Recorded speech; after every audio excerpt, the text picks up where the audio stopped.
Booth committee सम्मेलन शायद हमारे इलाके में कभी नहीं हुआ। कार्यकर्ता सम्मेलन तो होते हैं, लेकिन बूथ कमेटी के हमारे इतनी बड़ी ताकत हमारे साथ लगी हुई है, ये आभास मुझे भी नहीं था।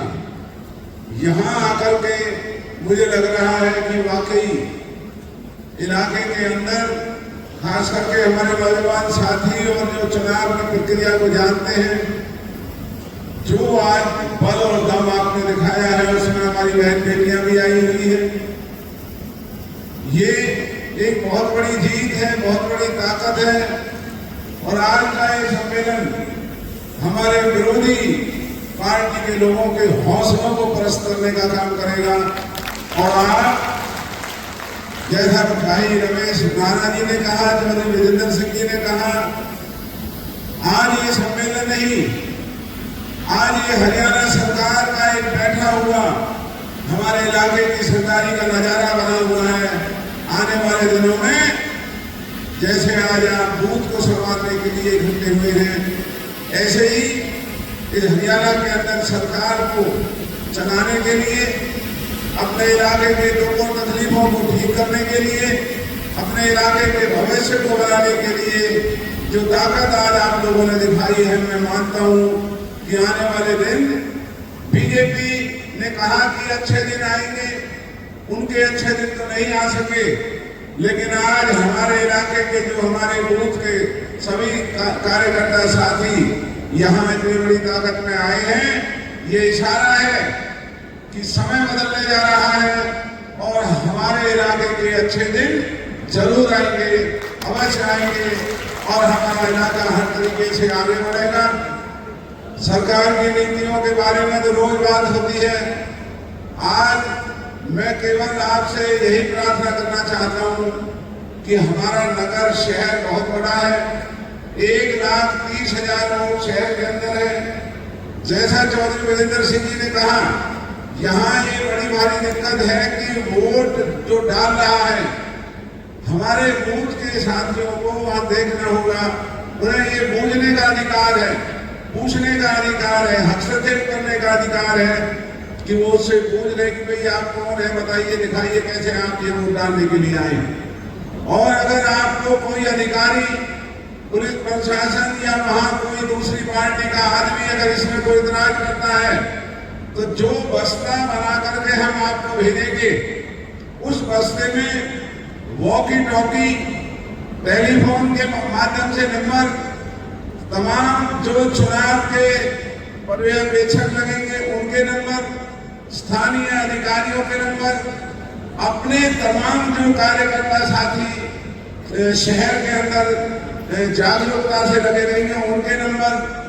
और बाकायदा मैं खुद अब की दफा शहर को नहीं छोड़ करके जाऊंगा, मैं सवेरे से शाम तक शहर के बूथों पर मैं खुद एक बूथ पर मैं आऊंगा, हमारे सभी साथी आएंगे और वहां पर एक चीज पर हमारी निगरानी होगी, चलने का काम किया जाएगा।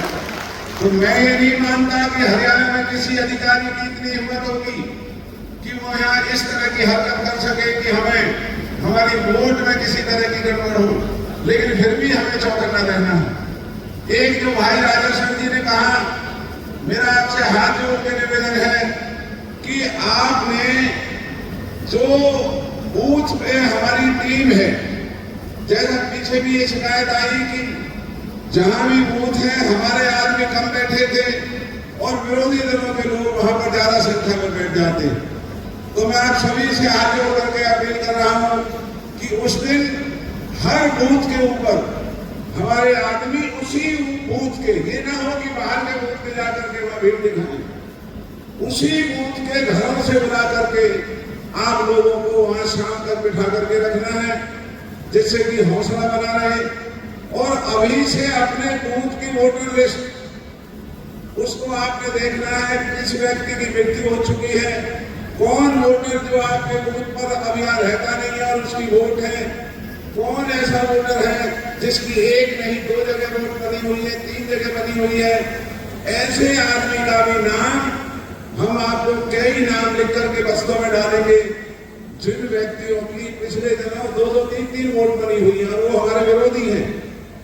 जैसे ही वो व्यक्ति वोट डालने आए, आपने उसी वक्त लिख करके प्रिजाइडिंग ऑफिसर को ये देना है कि एक साथ की कई वोट है और ये वोट डालने के लिए आया है, ये गलत। अब की दफा कांग्रेस पार्टी की आंधी सुनामी इस हरियाणा विधानसभा चुनाव में चल रही है और ये जो हमने शहर के बूथ कमेटी का जो सम्मेलन किया है, ऐसा ऐतिहासिक सम्मेलन कभी ना देखा, ना किसी ने किया। और ये इस बात का सूचक है कि शहर और तमाम देहात मिलकर के इस विधानसभा चुनाव को बहुत बड़े अंतर से कांग्रेस पार्टी जीतने जा रही है। जितना जोश मैं इस चुनाव में देख रहा हूँ, ये मेरा 8वां चुनाव है, इतना जोश छत्तीस बिरादरी के अंदर कांग्रेस के लिए पलवल के अंदर मैंने कभी नहीं देखा। तो ये पलवल के लिए बहुत ही शुभ संकेत है। आने वाली तरक्की और रोजगार जो इस इलाके का इंतजार हो रहा है, उसे हम सब साथी मिलकर के पूरा करेंगे। चुनाव की तारीख बढ़ी है, क्या लगता है कुछ फर्क पड़ेगा इससे? बीजेपी घबराई हुई है, संविधान की मर्यादाओं से छेड़खानी हो रही है। जो चुनाव को पीछे हटाया है, ये बीजेपी की घबराहट को जाहिर कर रहा है।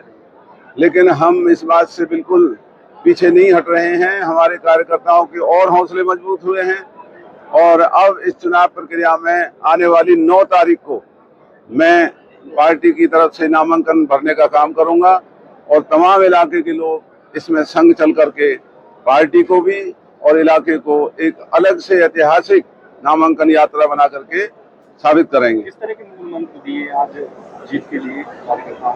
क्योंकि बीजेपी शहरों में नकली वोट डलवाना और गैर कानूनी ढंग से वोट डलवाना, पैसे और दारू का लालच देना, तो हमने वही सारी बातें बताई हैं कि अब की दफा बीजेपी की कोई भी इस तरह की चालाकी को हम कामयाब नहीं होने देंगे। हमारे कार्यकर्ता साथी हर बूथ पर डट के रहेंगे, जम के रहेंगे।